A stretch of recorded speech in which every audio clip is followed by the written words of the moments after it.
A thing that marks me apart from my British countrymen is that I'm very optimistic about the potential of local government. I think that local government can do great things, has done great things, and potentially, if we fix it, will do great things.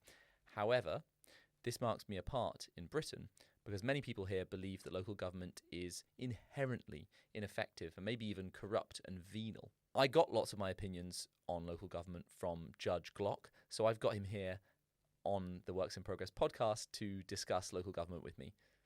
Judge recently wrote an article for us in issue 22 of Works in Progress called The Gold Plating of American Water, about how American water had gotten so expensive over the past 30 to 40 years. And as I understand it, Judge, this is actually a story of local government doing a great job and then being basically overridden by national government. Am I right there?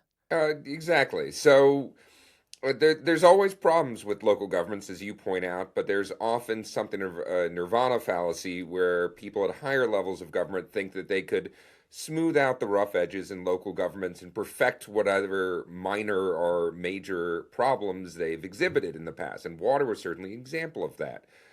So as I pointed out, local government was the main driver of clean water in the 19th and 20th century. And this clean water was overwhelmingly led by the New York Cities, the Chicagos, the San Franciscos of the world that did this on their own initiative, not because any higher level of government was pushing them to do it, or not even because the higher level of government was giving them grants to do it. They did it because their citizens cared about clean water. They demanded it, and then the governments listened to those citizens and provided it. And it wasn't really till the 1970s the federal government stepped in and told all these local governments, no, you're doing a terrible job. We're going to fix it for you. And in one sense, they did. They forced them to get much, much cleaner water. I was very interested in the story that I had no idea, I hadn't heard about. So I had heard that Chicago winched its entire city center and then moved it. So I knew about that, I'd heard of that, but I didn't know they also reversed the course of the Chicago River. Yeah. In order for water cleaning reasons. So amazing things they were pulling off. Yeah, absolutely. And again, done on their own initiative. This was raised by property. The actual ground raising was raised by a lot of property owners who had to screw jack their houses up to make sure the sewer lines would slope downwards into the river. And then later in the end of the 19th century, the Chicago Sanitary Canal, which is often put up there as one of the great civil engineering achievements in human history, was created. And the whole point of that was to bring water from higher up to push enough force down at the Chicago River to reverse the flow. So the sewage was carried not up the Chicago River or down the Chicago River into Lake Michigan, as it was at the time, was carried in the opposite direction, away from the city and away from Lake Michigan to further protect the water of those citizens.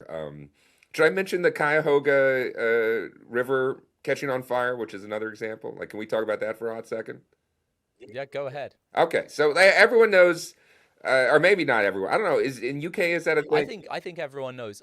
People who listen to the works yeah, it gets raised in a lot of Works in Progress article drafts.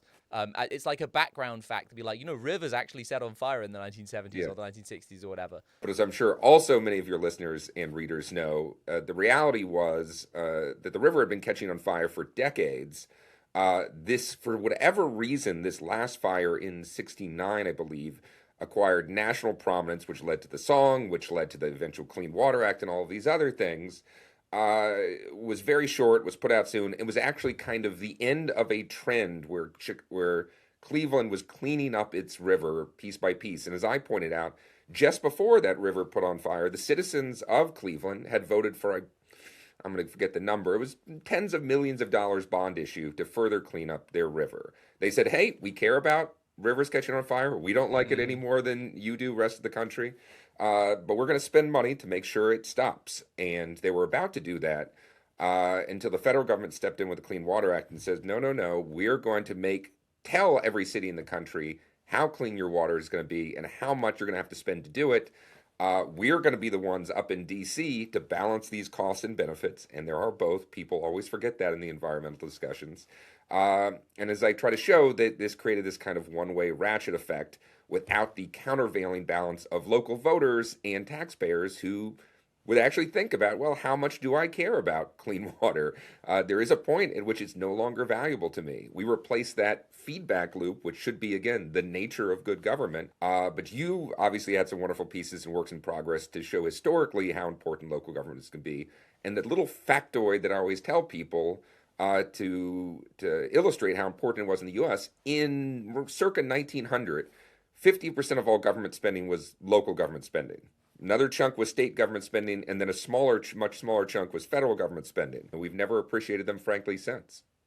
I think there's an interesting question about what is it about water that means local government is good at doing it, whereas, say, national defense obviously is not a local government responsibility. It would probably be worse if, like the Holy Roman Empire, the US was made up of hundreds of competing counties and cities who had their own armies, which were then supposed to join together in the event of an external invasion. Now, tell me if you agree with my little toy model of what I think, where I think it works out is that making water clean is something that a local government is going to be better at than a private company. Probably, maybe the actual processing plants are going to be a private company or a concession or something like that, but the force for it happening is something that is best done, probably not we all buy the amount of water cleanliness we want, but instead some organization doing it for everyone, like you agree together through majority or a supermajority, some kind of democratic system. The reason I have in my head for that, which is like, this is obvious stuff, but I think it's worth saying. The reason I have in my head for that is there are spillover benefits of everything that people do, right? So if I could easily free ride on other people cleaning up the water, and if I free rode on cleaning up the water, and if I had that incentive, then everyone might decide they can free ride on cleaning up the water. If everyone decides to free ride on cleaning up the water, then the water doesn't get cleaned up. So that makes sense. Yeah. Now, my thinking is that because those spillovers, with water, those spillovers are basically local. There are some cases, I imagine, where you share a river that's very long, and so you actually can have spillovers that go through a whole US state or maybe even across the state border and so become a federal thing. But by and large, that's not how it works. By and large, you are extracting water relatively locally. It's not having much of an effect on anyone else. You're cleaning the water up near you, and it's having spillovers, very significant ones, to individual streets or areas because they're the people who might give each other cholera or those sorts of things. But it's not spreading across the entire country. So my thinking is maybe local government responsibilities are things that have public good elements. Like they're very high spillovers. It's very hard to exclude people from them, from those benefits. But those spillovers are local. Do you agree with? Is that the way to do things? And then the reason why not to have like a national bureaucracy that goes around and tries to do that for every individual place. I mean, the real reason is that we've not seen that be very effective in history. Nice. But my theory for thinking about why that hasn't been very effective is that to some extent, local areas are competing with one another, right? So you get the benefits of public good provision, but the public good provider is kind of in a market with other public good providers. Not completely in a market, but people do move around. And one of the reasons they move around is for the cost of the taxation and other things. What amenities am I getting? Like, is that the right way to think about things? Do you agree with that way of thinking about it? I entirely agree with both aspects of that, and I think I've agreed with that ever since we first started talking about these issues, those many years ago. So on the second part to deal with in the competition, we can allow the public to decide the right level of public goods, not just through votes in general, but precisely the mechanism that you discussed. They can choose which way to, how much public goods they want by choosing different types of local governments. If they like a certain amount of schools offset with a certain amount of taxes, they can move there. If they like a certain amount of parks or policing, they can move there. And that choice has two wonderful effects. One is the pure competitive side of that you are effectively in a competitive local government system choosing your government much like you choose any bundle of consumer goods, your shoes, your internet service, whatever it is. And that's a wonderful thing. We know competition works, and we would like to have that sort of competition in local government. I can move 2 blocks over, and I'm in a new city in America where there's going to be a different police force that enforces things differently, and a different district attorney doing all sorts of different things. And to some people, that's very scary. That seems like that would never work. And yet, historically, America, that's worked very well. That competition allows these cities to be more efficient. We have lots of evidence that areas with more local governments are more competitive. They tend to provide more goods, public goods, at a lower tax rate. So the other side of that is the one you mentioned of the just preference choosing, that genuinely a lot of people want just the low taxes. They don't really care about the schools that much. They don't ever go out in a park. Maybe they sit in their room watching Netflix 24 hours a day, and they're totally okay with that, and that's the world. Give them a local government that just provides them the bare minimum at the bare minimum cost, and that's good. And to your first point about the cost being internalized, yes, that's exactly what we should think about this as. The local government should be enough to internalize those benefits of public goods. A lot of that, your local park service, your policing, your water, exactly to the point about water, is largely a localized public good provision. There are these examples where the sewer goes downstream, and Chicago actually got a lot of guff because it started to pollute another city down the river after it reversed the flow, and the state had to deal with that. But historically, the states dealt with that pretty well before the federal government got involved. But there's always a technocratic impulse that makes people very suspicious of these sorts of people choosing for themselves either their own goods or their own public goods that a lot of people just innately react against, which is very unfortunate in my view. Well, I think that I want to get onto that actually at some point, because I think that there's the reason why there is a technocratic. There is a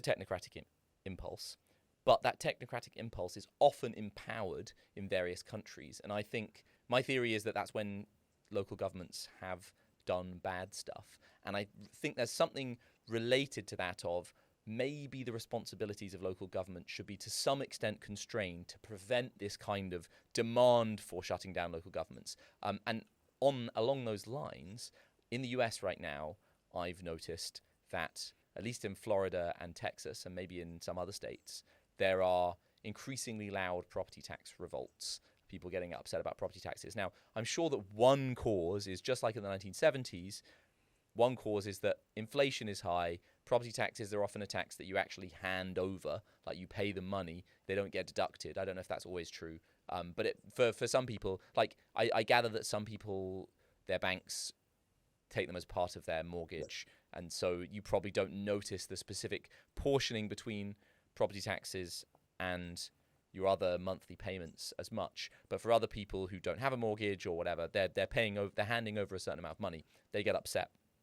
So I've seen these revolts, and one reason obviously is inflation, just the number going up feels bad when it comes up quickly. But another reason seems to be that schooling is a debatable one for whether it should be a local government responsibility. I'm not saying, like, when I say debatable, I don't mean it as a weasel word saying it shouldn't be a local government responsibility. I think it's genuinely debatable. If you look at house prices in the UK, one of the big drivers is there a good school I want to send my children to nearby? I'm sure the same thing is true in the US, and I'm sure that's why property prices are really high near the, famous schools in Prosper, TX, or Carmel, Indiana, that have amazing marching bands and like triple height ceilings on their incredibly grand school buildings.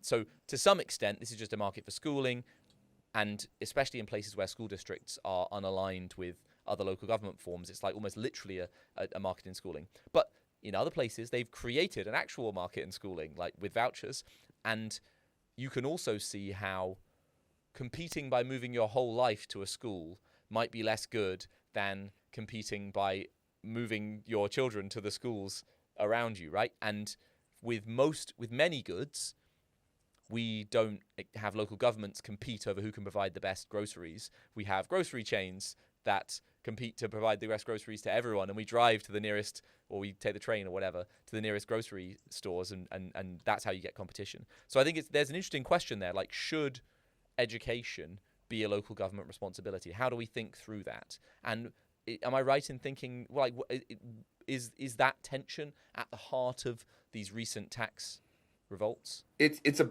huge part of it. And if you look at where the property tax goes in America, about a third goes to schooling. Some places, most certainly, it's closer to half. You look at the history of school districts in America. It was unbelievably decentralized. Like we romanticize in America the one-room red schoolhouse, and there's plenty of recreations of these or survivals that are kept up by little old ladies in small towns, and they do the guide tours of them and everything. But what people don't appreciate about those little schoolhouses is that was the entirety of a government unit. There was a school district whose entire job was maintaining and paying for this one schoolhouse, and often the sole teacher that would be in it. Um, and that meant America had an unbelievably decentralized schooling system where at one point, I want to say we had something like almost 100,000 separate school districts in America and a much smaller population. And again, some of these are literally dozens of people just paying for their local elementary school in their farming community. That is the opposite of, I forget who was the French politician, education minister in the Third Republic in the late 19th century, who said, he could look at his watch and know exactly what every school student in France was studying at that exact moment. And they could in France. America was the opposite. And if it is another one of those examples of where kind of from a theoretical perspective, it's almost impossible to imagine that working, creating an actually fairly educated population, let alone a population that's fairly patriotic and have some sense of national connection. And yet it did.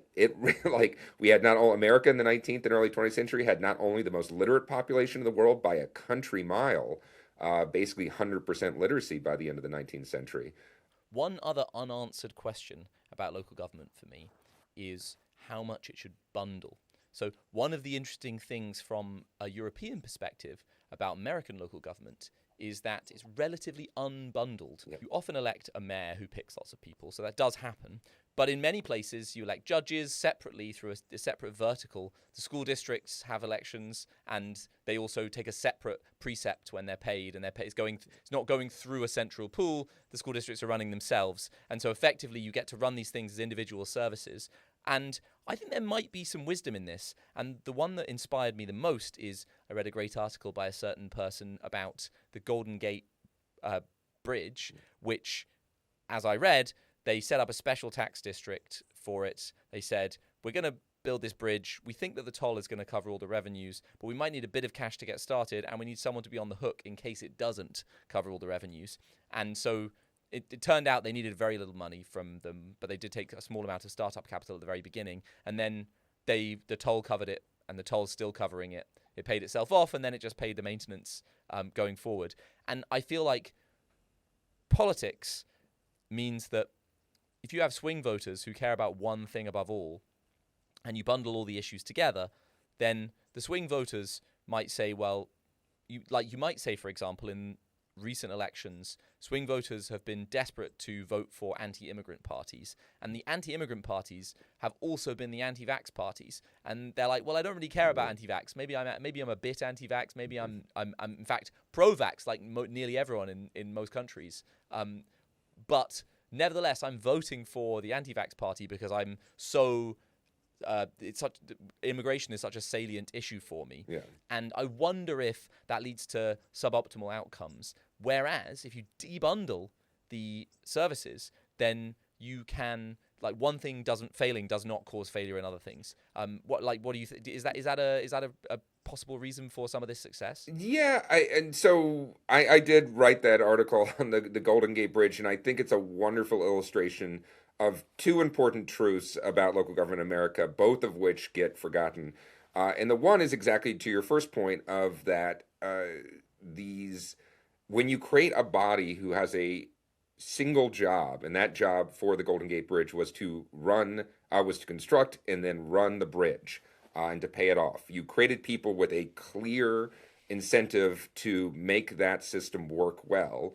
And when people discuss the Golden Gate Bridge today as this kind of wonderful example of when, quote, government worked well, when you could build things, they're to some extent right. It was built efficiently on time. Now, as I also pointed in that article, it took decades to actually get all those local government bodies in alignment and try to figure out the right state law to allow the district to get up and running. But when the district was up and running, it worked great. It constructed it in 4.5 years.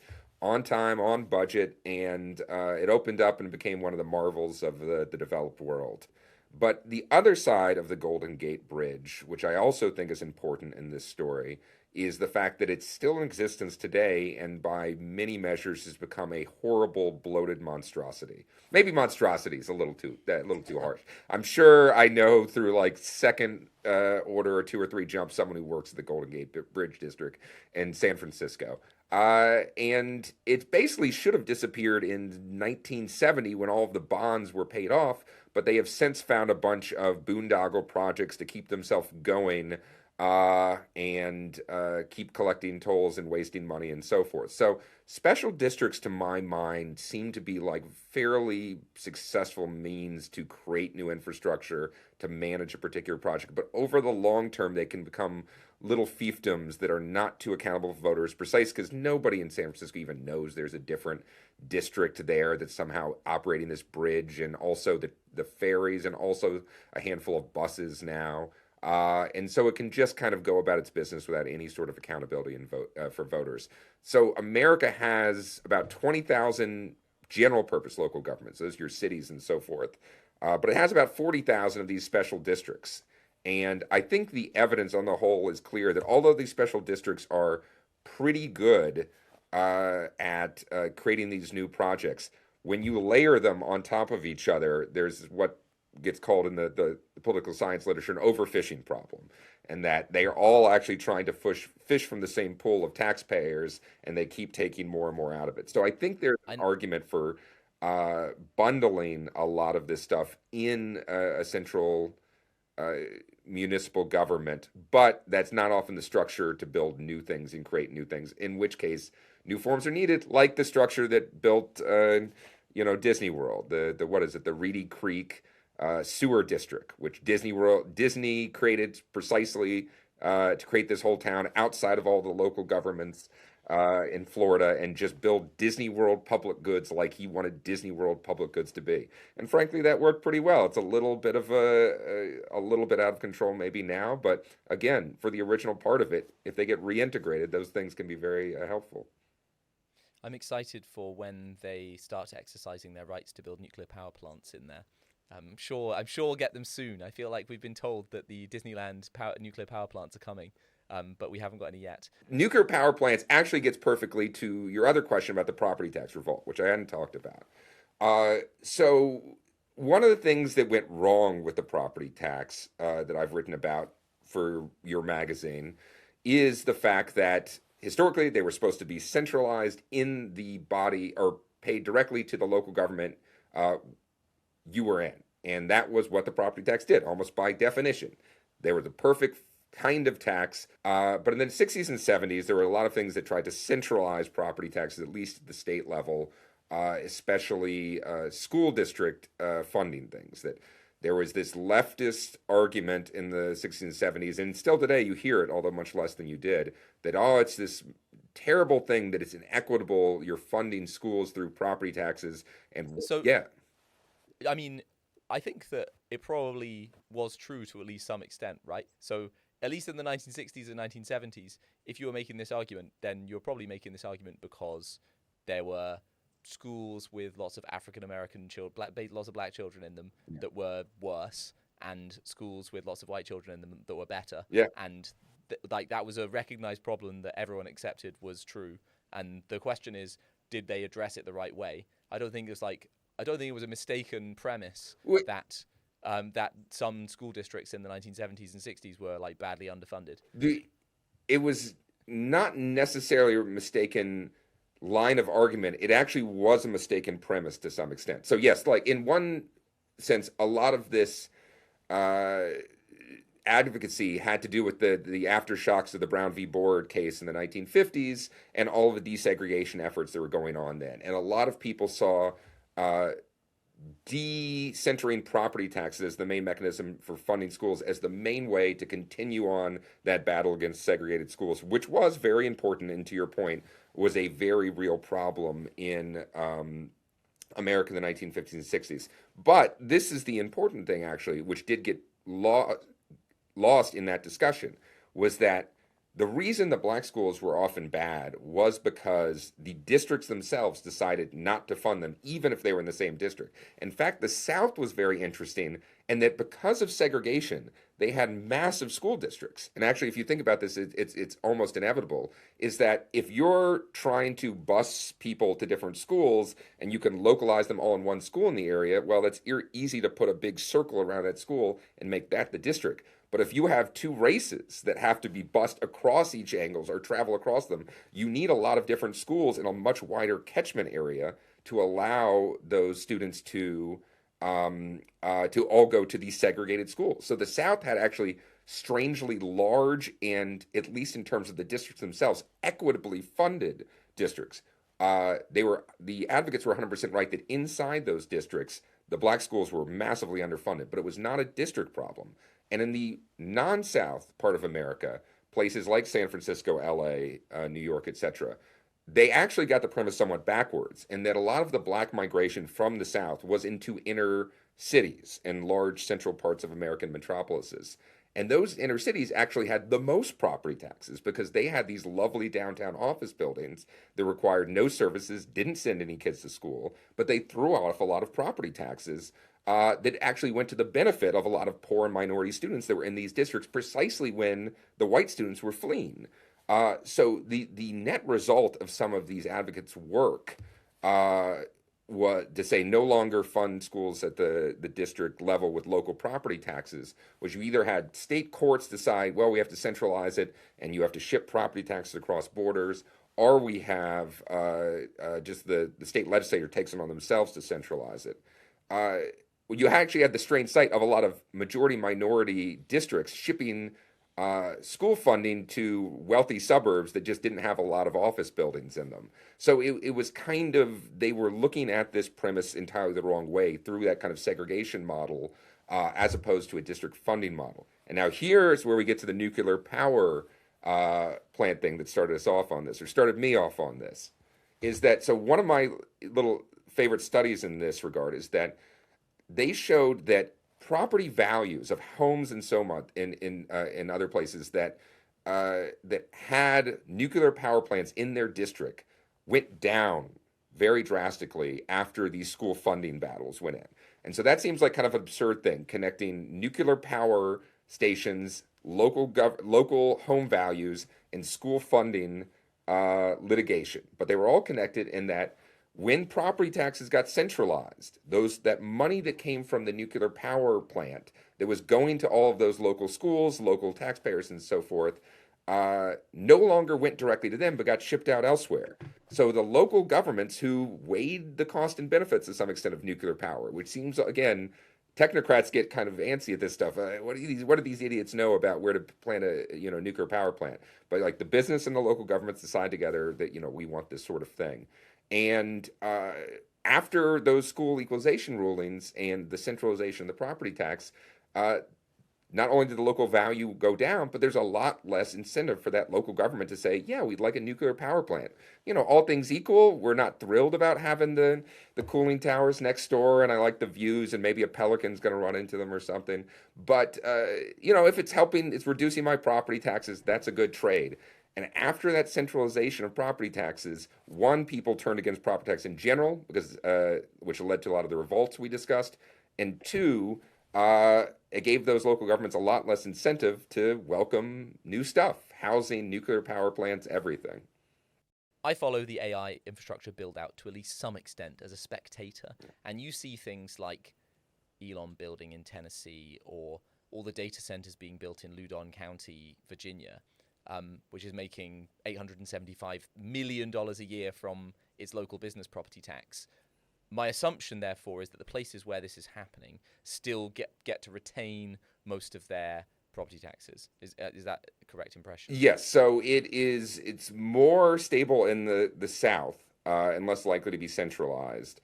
That is partially because that weird history of large segregated school district that I discussed before, which again had a lot of long-term ramifications that are really hard to imagine.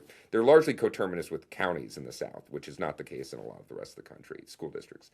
But yeah, there is a ton of value. And to your point about Loudoun County in Virginia, which I actually have a piece that is coming out hopefully in about 2 months in City Journal, Manhattan Institute's journal, on Loudoun County, on what happened here. Because that is a strange story in that uh, it is the wealthiest county in America by some measures, 170,000 median household dollars a year, median household income. Not too shabby for a median income. It's filled with just suburban homes. It's in the outer fringes of the DC metro area. And somehow this became the global epicenter of data centers. It is, if you look at basically it is Loudoun County at circa, 4 to 5 gigawatts of data center capacity. Number two in the world is Beijing. And that is it's a very strange outcome if you look at it. But precisely your point, Virginia does pretty good about keeping those property taxes. And right now, basically half of the property taxes in Loudoun are paid off by these data centers, which I talked to some of the supervisors there, and they say, hey, these things don't send kids to school. They say this explicitly. They don't send kids to school. They don't require policemen to drive by and break up fights among servers. They just sit there and throw off property taxes. And Loudoun recognized this and basically actually has what amounts to a free government. Their schooling they still pay for and partially paid for by the state, but their police, their roads, their animal shelters, their parks, basically any local public good you imagine is free because of these data centers. And this is precisely to your point of the fact that Loudoun was able to keep so much of that. I'm sure it's making people like actually me in Fairfax that doesn't get a hint of that right next door a little angry.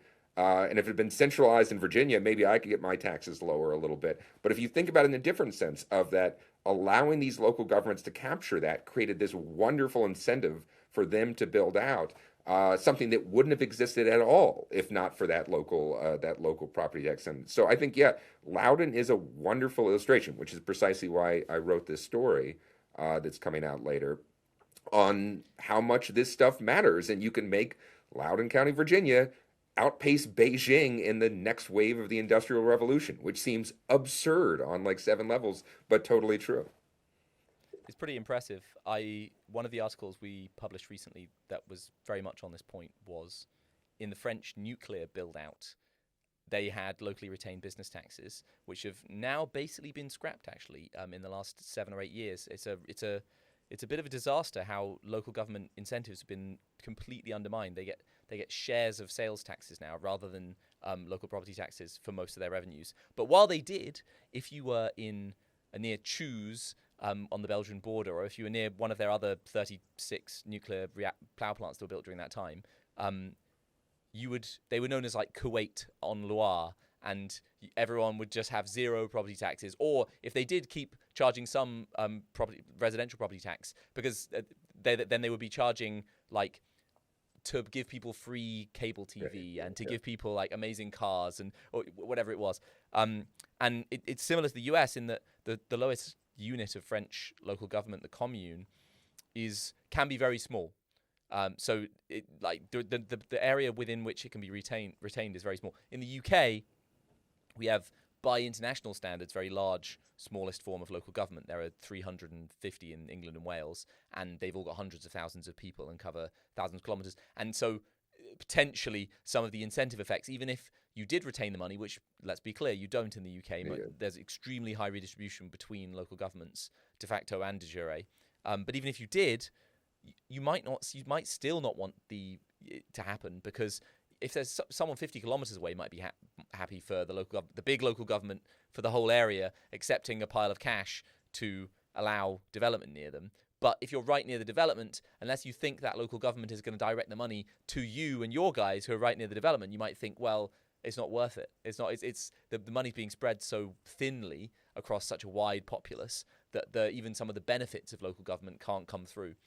Potentially. And I think that's a wonderful illustration of how important this is. And I think it does get underestimated, because I know a lot of people in both of our circles are looking about, like, how can we reform the Nuclear Regulatory Commission and some of these things in DC. They're unquestionably doing a lot of strange, bad things that are making innovation and new building hard. And that's very important to do that work.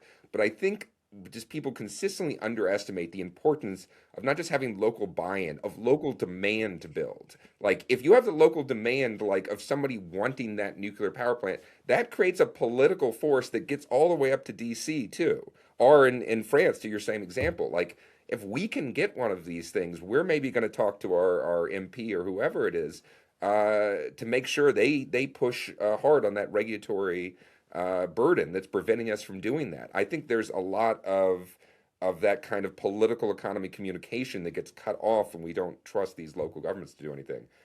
So here's a controversial thing I like to say at um, parties, which is the USA has the best housing outcomes in the world.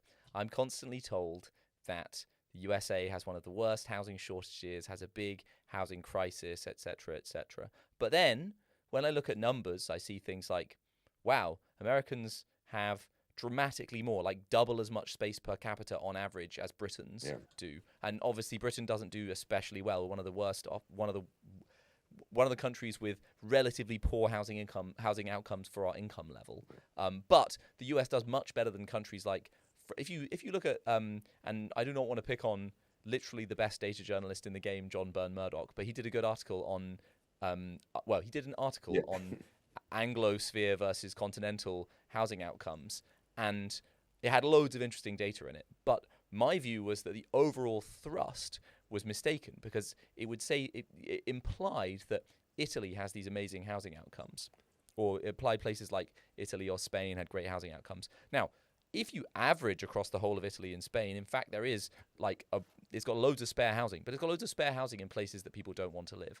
And it does not have loads of spare housing in places where, in the growing cities. And even insofar as it does have spare housing in the growing cities, which, as I say, it doesn't, that's largely because population growth in terms of inward migration and not having outward migration has just been much higher in Anglosphere countries. So you can construct various numbers that make Anglosphere countries look bad. And by the way, you don't have to work very hard to construct them for the UK, because in fact, Britain is terrible at building houses, but it's not a general rule. Australians live in very large houses. They build at quite high rates. They just have extremely high immigration, so it results in overall, like, they're doing quite well, but they're not keeping up with the increased demand. And that's not me saying that Australia shouldn't have extremely high immigration. Firstly, I think it's their question and not mine. And secondly, like, it seems like it's going pretty well for them. And having lots of demand for the land in your country, which is something that the people in your country generally own, is basically good for you. This is like an amazing export that you can make, selling the land of your country as it gets more valuable.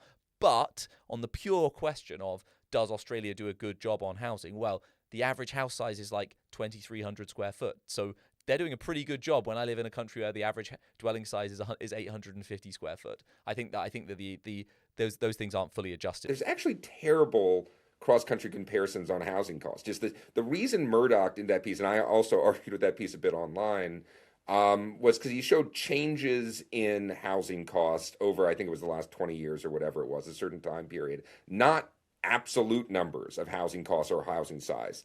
And to your point, like the last 20 years, 30 years or whatever is a very particular period for a bunch of reasons, immigration and others. But if, America was starting from a place where their housing costs were actually, a third lower and their size was twice as much, and they happen to show slightly higher growth, that would show up as a tragedy in the Murdoch analysis, which it's actually not. And again, just kind of the raw numbers made me squint a lot. It's like, wait, Italy has better housing than America. Like, that's just categorically false. We know that's false. One of the things I rely on is the OECD keeps numbers of basically 3 estimates of housing costs, housing quality, and housing size, and America ranks number 1. It's the tallest pygmy.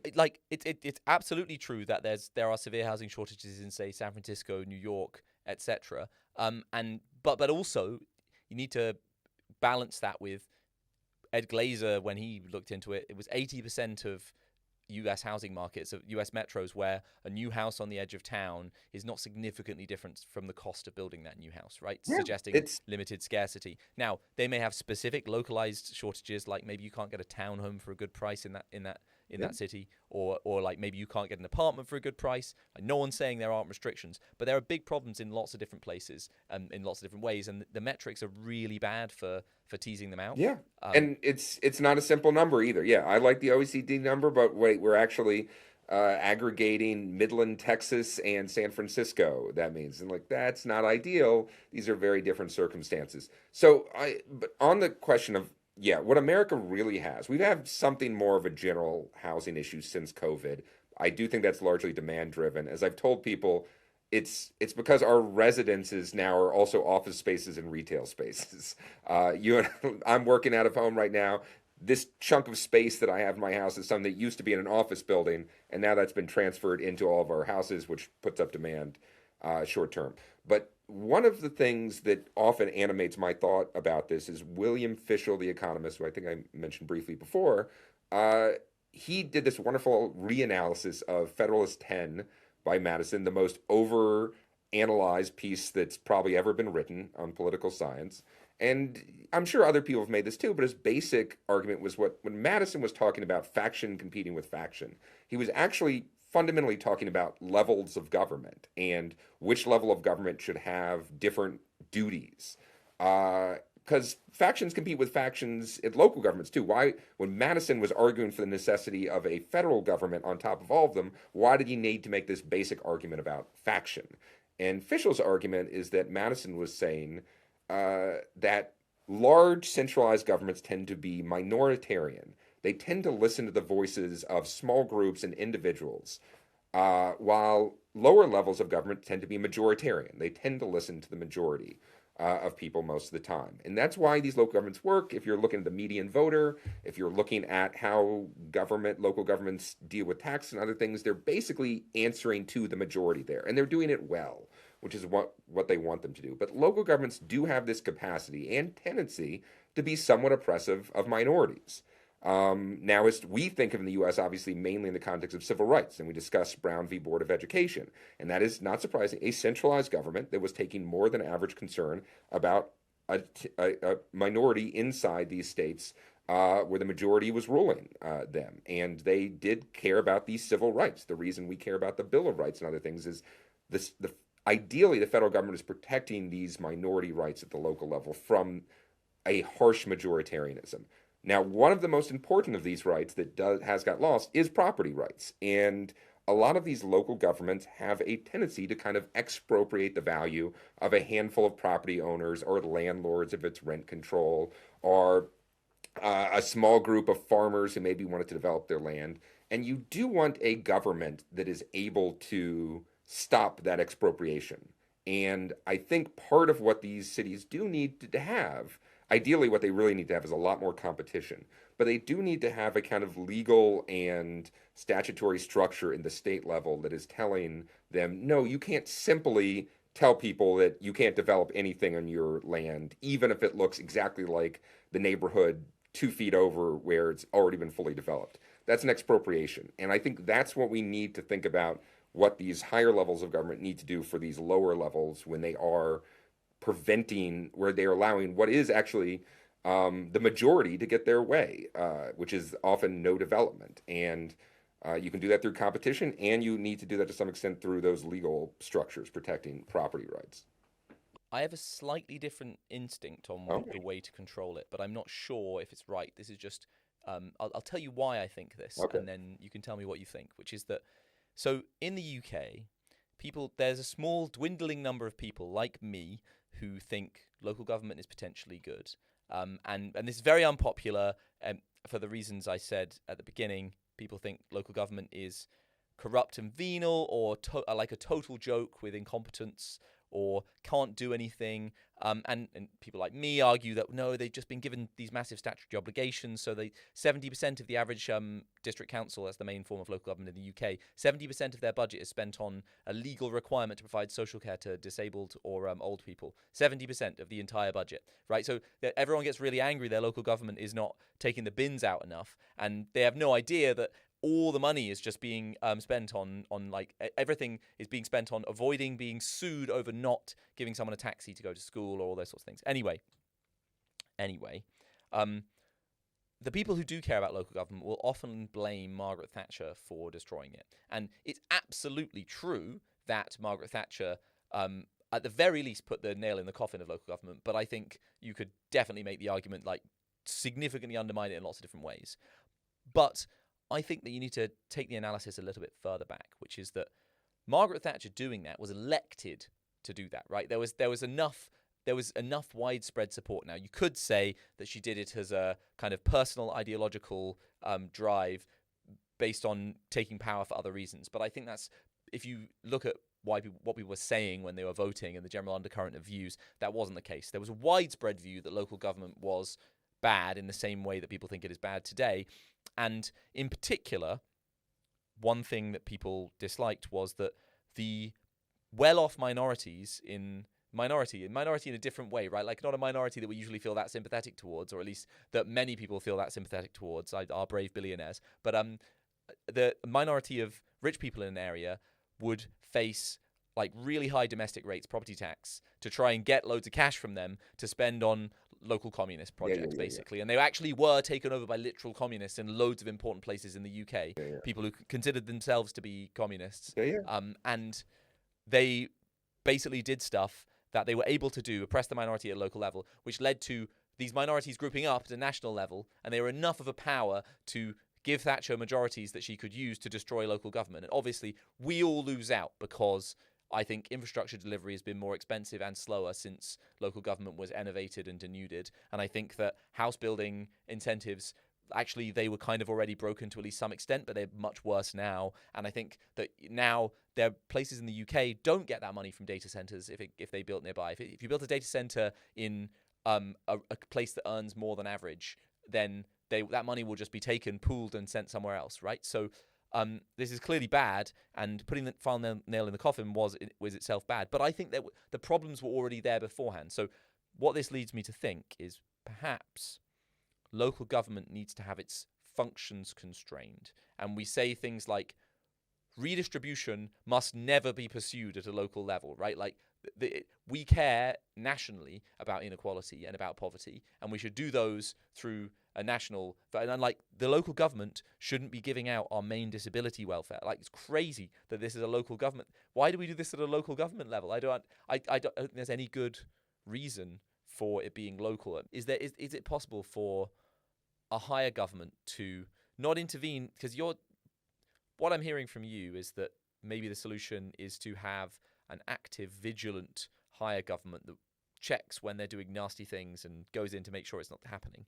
But I wonder if local governments should be constrained from taking the kinds of... They should be like focusing on local spillovers, public goods, economic growth, but not redistribution, social obligations, social care. Do you think that's a good idea, or is it impossible? No, I think that's good. And to some extent, that is how it works in America. Local governments have almost no redistributive function.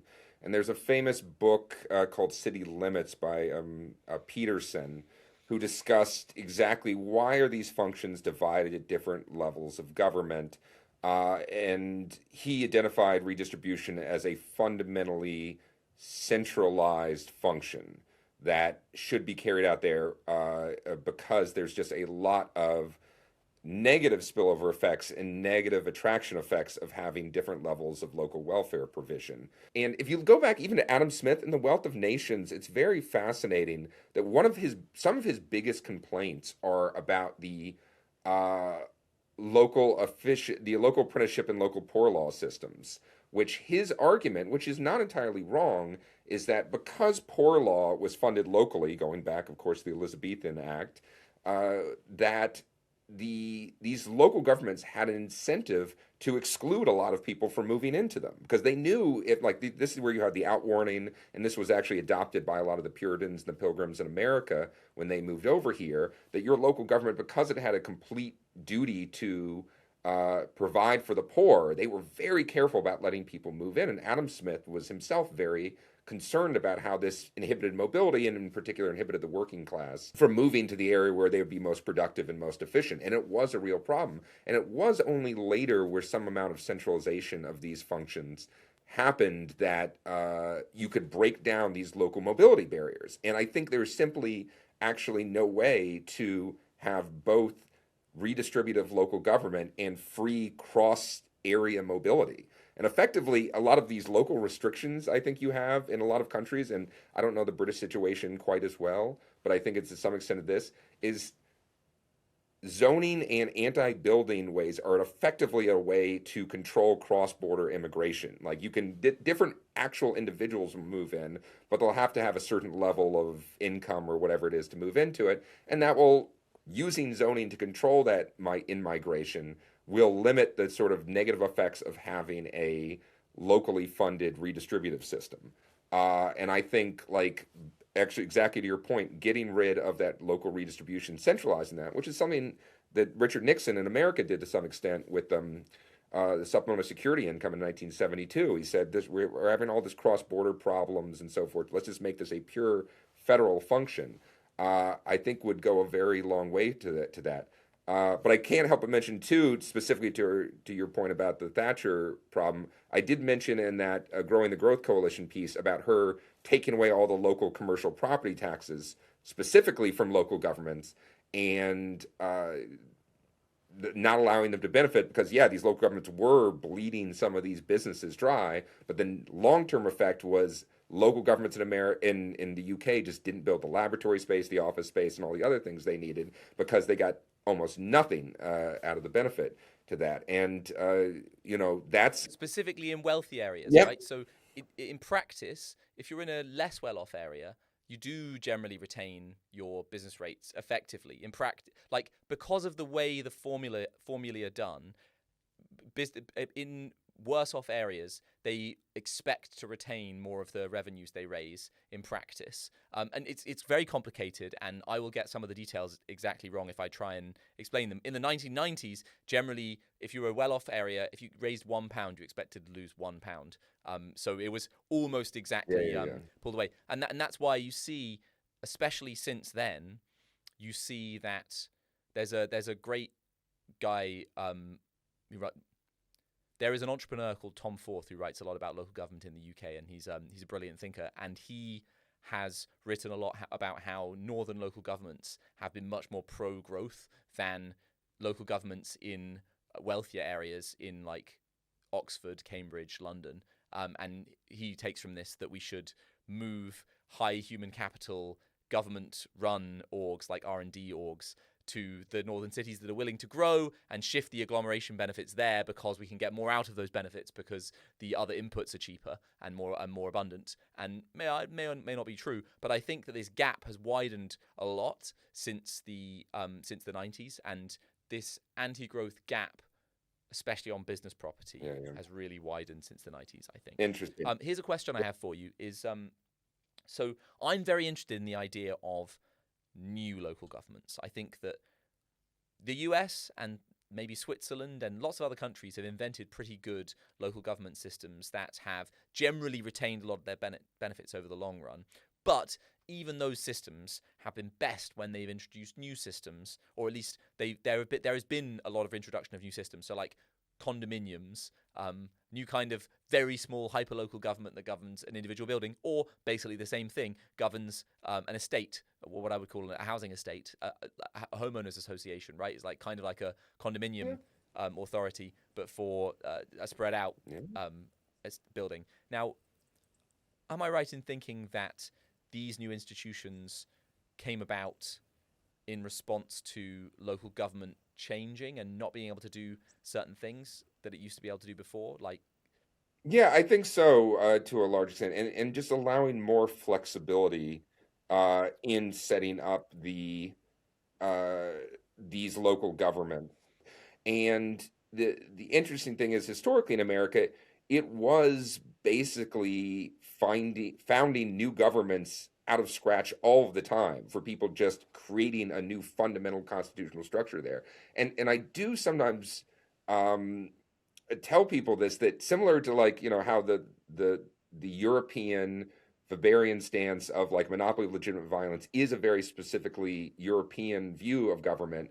And in some sense, the kind of Rousseauian social contract or Lockean social contract actually operated in not metaphorical ways in America often, in that there's this famous story in this book, Law and Freedom, forgetting the author's name, about a bunch of people who moved to Wisconsin in the 1830s, and they get together. They're a claims club. They're kind of doing something illegally, occupying some of the land, but they basically form a constitution about what their new government is going to be. And because most government is local in this time, you are effectively forming a social contract right there and then, and from sui generis, like, for I love this stuff so much because, like, for political philosophers who like all of these very abstract analogies, like, this is actually happening in America regularly. You're creating new social contracts on the ground in a fundamentally original way, and some of them are good and some of them are bad. But to your point about allowing these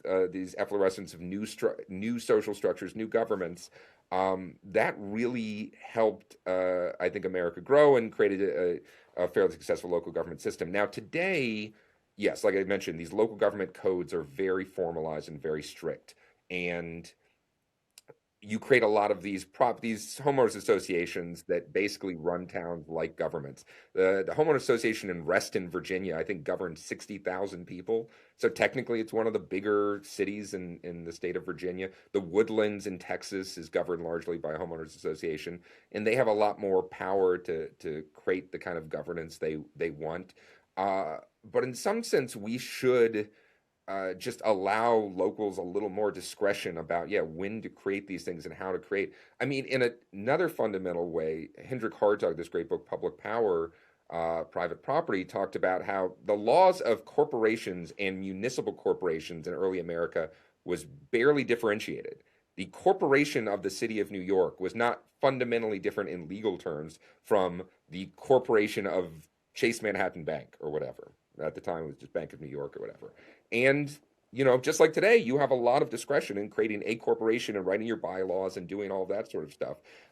Back historically in America, you had a lot of discretion of creating your local corporation and how it could work. And I think a lot of these large homeowner association and other projects are doing it, are creating those, new sorts of governance that works and creating competition with the old form of governance. But we should also just look at municipal governments, especially in a competitive environment, in a not too dissimilar way from how we look at some corporations, in that we want to let them try out. We want to let them compete for business, which are effectively people, and we want to kind of let the chips fall where they may sometimes, which is going to mean some bad ones and some good ones. The last thing I'll say, and I keep saying nothing makes people nervous more than saying the last thing I'm going to say on this, because one, it shows they've been talking too long, and two, it shows that they got something too long to say, that they have to preface it. But after that preface, like, one of the things we know about even competitive free market sectors, say like shoe industry or something, the difference in efficiency between the least efficient and the most efficient can be like a 6x difference.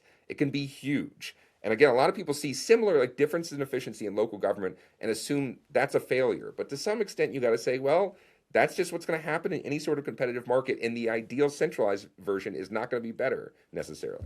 I'm very interested in whether we can introduce new local governments to existing areas. It seems to me that your Americans settling new areas or stealing land off people and settling new areas, important, and your HOAs, homeowners associations, on effectively new developments, like the territory is claimed by a state, but no one really cares that much about it. It's just farmland, and then, or even maybe it's just a forest because it's the US and you don't need to use all your land as farmland.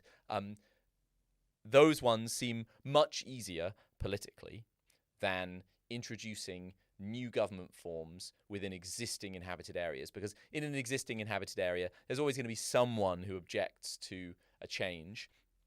But I think that there are big problems. Some of these problems are particularly American problems, which is interesting given what we said. But there are big problems of local government failure. So think of main streets, for example. So main streets failed in the 1970s and 80s, and people stopped going to them, and these places get low value or boarded up or less popular, whatever. But it doesn't seem like people had actually lost the desire to walk on a walkable high street and go to a bunch of shops at the same time, and and so on. Like, they went to malls. Malls are just like internal old high streets done a bit better. Now, that suggests, and by the way, in worse locations, right? The main streets are already in the best possible locations. They're in the easiest accessible locations. Why do they fail? Well, it seems to me that local government was either bad at doing its job and had bad ideas, or the voters were telling it to do the wrong thing, or it was constrained from achieving the things it would have needed to do. So in the interest of, like,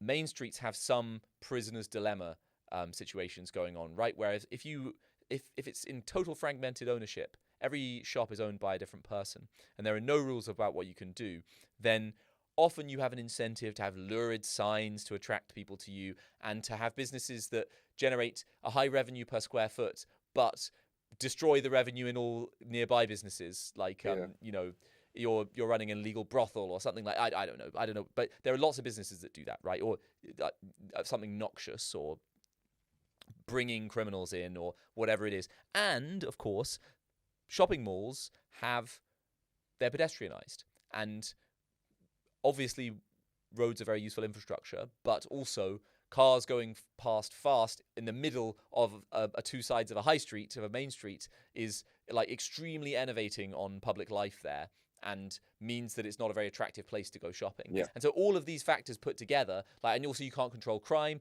You have malls where you can keep everyone out if you want to, and then there aren't going to be any like known criminals running around or drug dealers on the corner. Whereas it's a free country that on a main street there that might just happen.